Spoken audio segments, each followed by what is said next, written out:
Ministério de Saúde faz informação da autoridade local Sira relaciona rumores de BAC Timor-Leste. Questão ne hatuhusi Gabinete Diretor-Geral Serviço Hospitalar iha Ministério Saúde Paulina Pinto ba jornalista iha suku Loi Lubu munisipio Baucau Tersane. Nyadihan iha nonu governo Ministério Saúde seha mosutan Direção Nasional Promoção no Educação Saúde. Niamos dihantan tasa mortalidade no caso acidente as inclui moras hadait no lah hadait. Tambah informação sedok máximo to iha comunidade Sira. Objetivo primeiro é ter favor que informação vai recolher autoridade local secretaria líder hoje a senhora administrador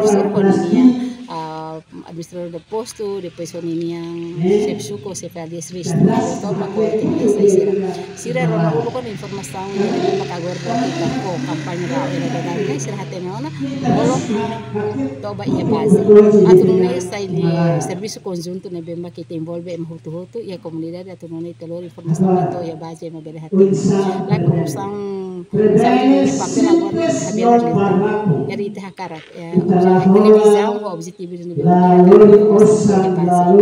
untuk compreender o exame hal prevenção o exame nível hak basic ini a facilidade de saúde também tareba ia tasa mortalidade acidente de mamakas e mora sagai tu hada itu makagor nak mus makas então aí te kata informação sidak máximo to e kami dan ema sistem saúde yang politika itu strategi cria programa de integrado Ia fatingan isang Sefi Centro Saúde Oso Kelly Flavio Verdial informa programa promoção educação na importante tebes.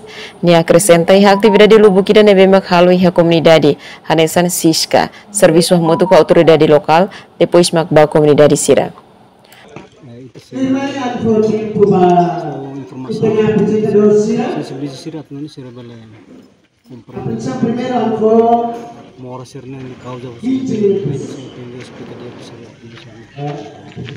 Nunemos Sefi suku Loi Lubu Joanico da Costa Freitas informa hakara combate moras nebiha tem que sensibiliza informação bamalu. Husi município Baucau Natalina Lopes STL News.